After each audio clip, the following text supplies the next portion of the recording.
Hello everyone, आपका स्वागत है एक बार फिर से दिल्ली जीके के इस चैनल पर। तो हम डिस्कस कर रहे थे दिल्ली जीके के बारे में।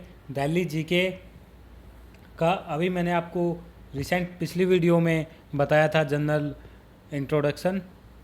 आज हम देखेंगे दिल्ली जीके का नेक्स्ट पार्ट यानी कि प्रशासनिक संरचना। ठीक है, यानी कि एडमिनिस्ट्रेशन दिल्ली का क्या है, कैसे है, उसके बारे में आज हम डिस्कस करेंगे। तो स्टार्ट करते हैं बिना किसी देरी के। सबसे पहले देखते हैं कि ज़िलों की संख्या यानी कि डिस्ट्रिक्ट्स कितने हैं दिल्ली में। तो टोटल नंबर ऑफ डिस्ट्रिक्ट जो हैं दिल्ली में वो हैं 11। याद कैसे रखेंगे? ठीक है, 11 डिस्ट्रिक्ट हैं। याद कैसे रखने हैं? सबको डायरेक्शन तो याद होगी। तो 4 तो हो गए, नॉर्थ, साउथ, ईस्ट और west. North district, south district, east district, west district. ठीक है, इसके अलावा अब north east, south east, north west और साउथ वेस्ट। ठीक है, ये 8 डिस्ट्रिक्ट हो गए। अब बचते हैं 3 डिस्ट्रिक्ट और। तो 3 डिस्ट्रिक्ट हो जाएंगे। एक हो जाएगा नई दिल्ली, न्यू दिल्ली, एक सेंट्रल दिल्ली और एक शहादरा। तो टोटल 4 + 4 + 3 कितने डिस्ट्रिक्ट हो गए? 11। ठीक है, बिल्कुल आसान है दिल्ली के 11 डिस्ट्रिक्ट याद रखना। North, south, east, west. और एक बार फिर नॉर्थ साउथ के साथ ईस्ट और वेस्ट अलग अलग लिख दें। ठीक है, अगर लिख दिए जाएँ तो 4 और 4 8 ये हो जाते हैं। न्यू दिल्ली, सेंट्रल दिल्ली और शहादरा 3 ये हो जाते हैं। तो टोटल 11 डिस्ट्रिक्ट हो गए। आई होप समझ आया होगा। ग्रामीण गांव और शहरी गांव। ठीक है, ग्रामीण गांव और शहरी गांव क्या है? मैंने आपको बताया था दिल्ली का जो एरिया है लगभग 75% अर्बन है, 25% रूरल है। तो जो रूरल एरिया के गांव हैं वो 112 गांव हैं, वो रूरल एरिया में है। इनकी याद रखनी है आपको क्वांटिटी 112, 112। शहरी गांव हैं 135। उसके बाद विधानमंडल यानी कि यहाँ की जो लेजिस्लेटिव असेंबली है वो क्या है? एक सदनात्मक। ठीक है, जैसे कई स्टेट में क्या होता है कि वहाँ पर विधानसभा और विधान परिषद दोनों होती हैं, तो वहाँ द्विसदनात्मक उसको बोलते हैं। यहाँ पर ये यूनिकैमरल है, यानी कि ओनली यहाँ पे विधानसभा होएगी, यानी लेजिस्लेटिव असेंबली होगी केवल, यूनिकैमरल। ठीक है, अब बात करते हैं एमपी कितने हैं दिल्ली से। ठीक है, एमपी कितने हैं? सबसे पहले एमएलए की बात करते हैं। विधानसभा जो होती है स्टेट की या यूटी की, ठीक है, उसमें होते हैं MLA, member of legislative assembly. MLA बोलते हैं मेंबर्स ऑफ लेजिस्लेटिव असेंबली। जो ये लेजिस्लेटिव असेंबली होती है इसी को विधानसभा बोलते हैं। एक होते हैं मेंबर ऑफ पार्लियामेंट। पार्लियामेंट में क्या आता है? पार्लियामेंट में आते हैं लोकसभा और राज्यसभा। ठीक है, वो भी हम डिस्कस करेंगे। तो दिल्ली में जो एमएलए हैं वो 70 हैं, 70 हैं। ठीक है, और 70 एमएलए में से अभी जो रिसेंटली इलेक्शन हुए थे, 6th असेंबली इलेक्शन यानी कि 6ठी विधानसभा के जो चुनाव हुए थे 2015 में, उसमें 70 में से 62 जो हैं आम आदमी पार्टी के थे। ठीक है, तो ये चीज़ भी आपको ध्यान रखनी है। यहाँ पर आम आदमी पार्टी की सरकार है। 2015 के इलेक्शन में 70 में से 62 एमएलए आम आदमी पार्टी के थे। एमएलए इसलिए बोलते हैं क्योंकि ये मेंबर ऑफ लेजिस्लेटिव असेंबली है, यानी कि विधानसभा के सदस्य है। अगर बात करें एमपी के, तो मेंबर ऑफ पार्लियामेंट। ठीक है, इसमें किस किस के हो जाएंगे? 7 एमपी हो जाएंगे लोकसभा के और 3 एमपी हो जाएंगे राज्यसभा के। आपने देखा होगा जब कॉमन पब्लिक वोटिंग करती है तो 2 बार वोटिंग करती है, एक बार एमएलए के लिए और एक बार एमपी के लिए। तो जो एमपी के लिए वोटिंग करते हैं वो लोकसभा के एमपी के लिए वोट करते हैं, और ये स्टेट वाइज सीट होती है। जैसे हरियाणा की 10 है, ठीक है। और लोकसभा सदस्य दिल्ली के 7 हैं, ठीक है। तो ये लोकसभा की सीट्स हैं, लोकसभा के एमपी की काउंटिंग होती है, ठीक है। और टोटल जो एमपी रहेंगे लोकसभा से या लोकसभा सीट रहेंगी वो मैक्सिमम 552 हो सकती है, ठीक है।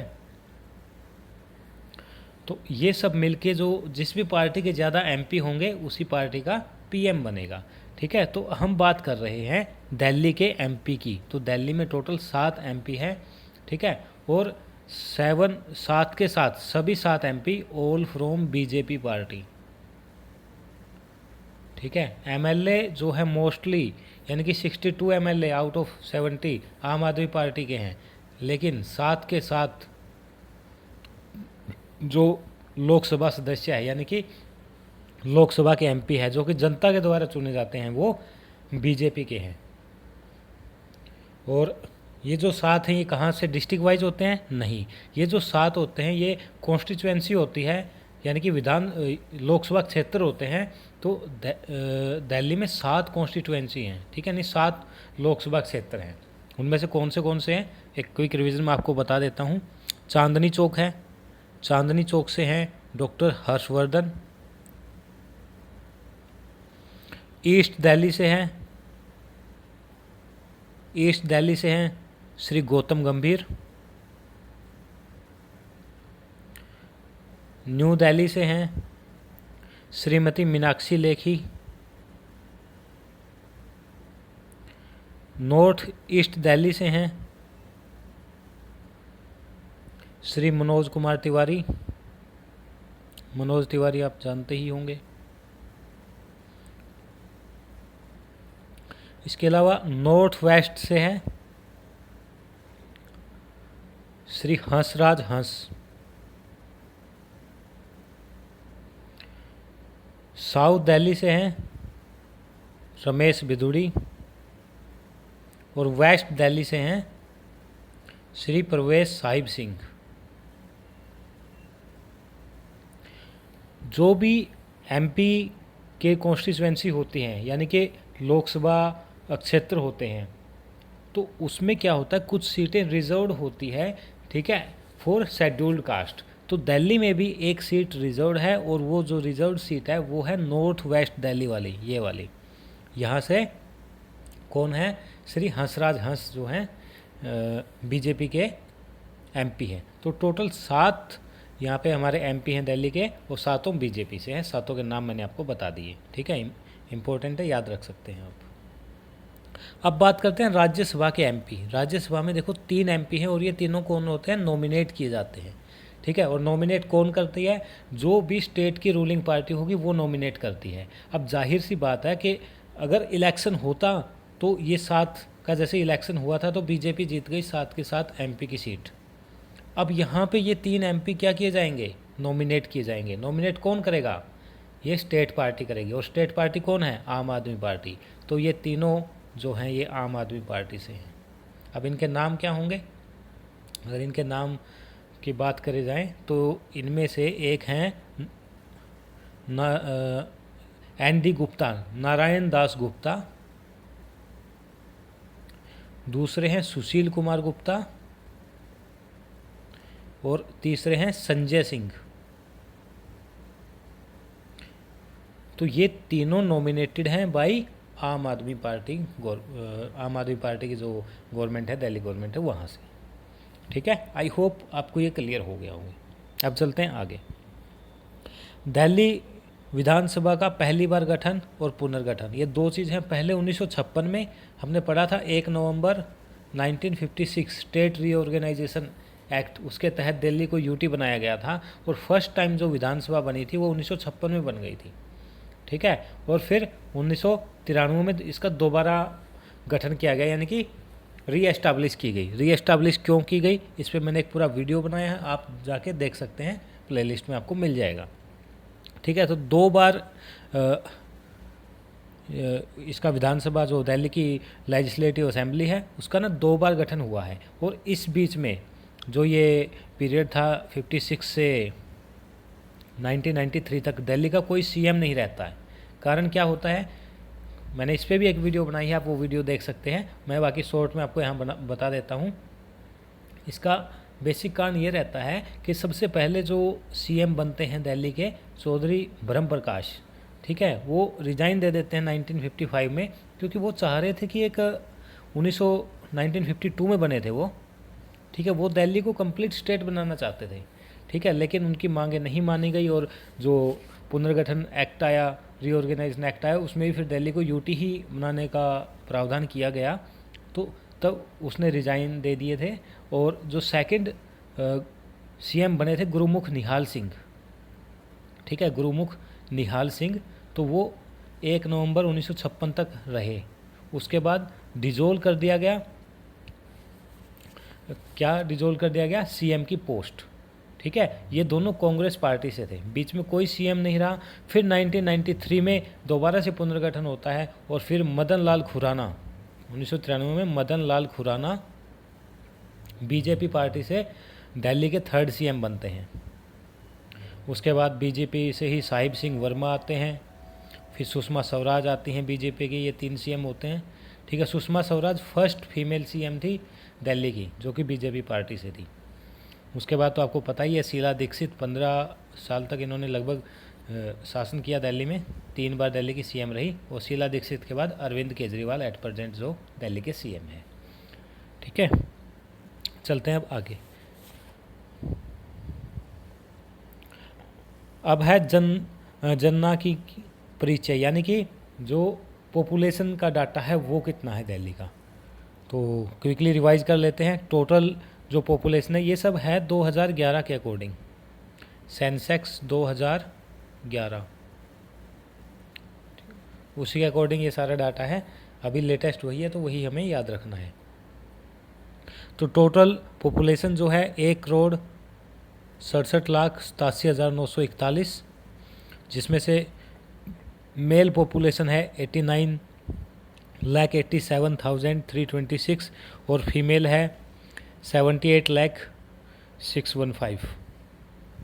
रूरल और अर्बन भी है, तो रूरल है अप्रोक्स 4 लाख और अर्बन है 1.63 CR। टोटल इंडिया की पॉपुलेशन का कितना है, 1.39%, यानी कि जो दिल्ली की पॉपुलेशन है वो इंडिया की टोटल पॉपुलेशन का 1.39% है। और हमने पढ़ा था जो एरिया है दिल्ली का वो 0.05% है कंप्लीट इंडिया का। जनसंख्या घनत्व होता है पॉपुलेशन डेंसिटी, यानी कि एक स्क्वायर किलोमीटर में, एक पर्टिकुलर स्क्वायर किलोमीटर एरिया में कितने पर्सन रहते हैं, ठीक है, तो वो होता है जनसंख्या घनत्व। तो ये है दिल्ली का 11,320, ठीक है। लिंगानुपात 868, यानी कि 1,000 लड़कों पे 868 लड़कियां हैं दिल्ली में। उसके बाद लिटरेसी रेट यानी साक्षरता दर, तो टोटल है 86.2%। इसमें मेल लिटरेसी की बात करें 90.9%, फीमेल 80.8%। और चाइल्ड पॉपुलेशन की बात करें तो 20,12,454 और चाइल्ड सेक्स रेशियो की बात करें तो 871।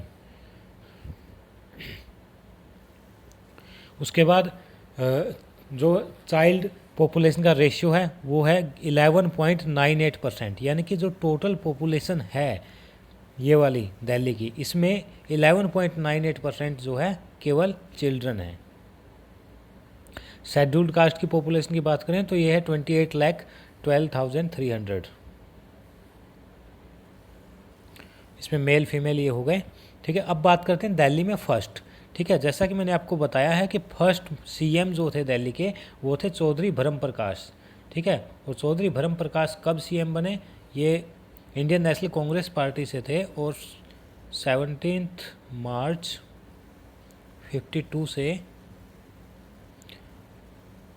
12 फरवरी 55 तक ये दिल्ली के फर्स्ट सीएम रहे, ठीक है। ये जब इंटरिम इलेक्शन हुए थे 1952 में, उस टाइम पर ये सीएम बनाए गए थे। और जब स्टेट रीऑर्गेनाइजेशन एक्ट आया तो दोबारा से 1956 में फिर यूटी बना दिया था दिल्ली को। ठीक है, तो ये चीज़ें ध्यान रखना है। और जब यूटी बनाया गया तो फिर उसका कोई सीएम नहीं रहा था 37 ईयर्स तक।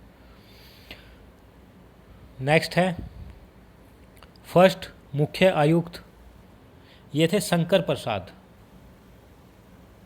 ठीक है, मुख्य आयुक्त कौन थे? शंकर प्रसाद।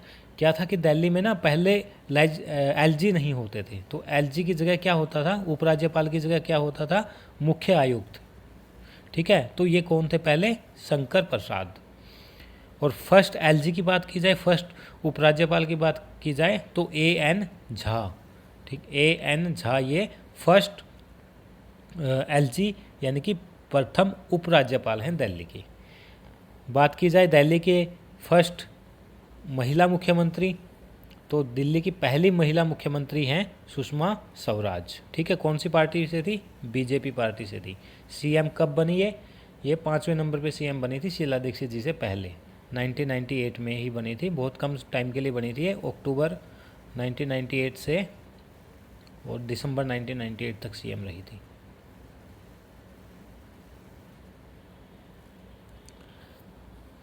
तो आज के लिए इतना ही रखते हैं। Thank you very much. मिलते हैं फिर एक नई वीडियो के साथ। Thank you.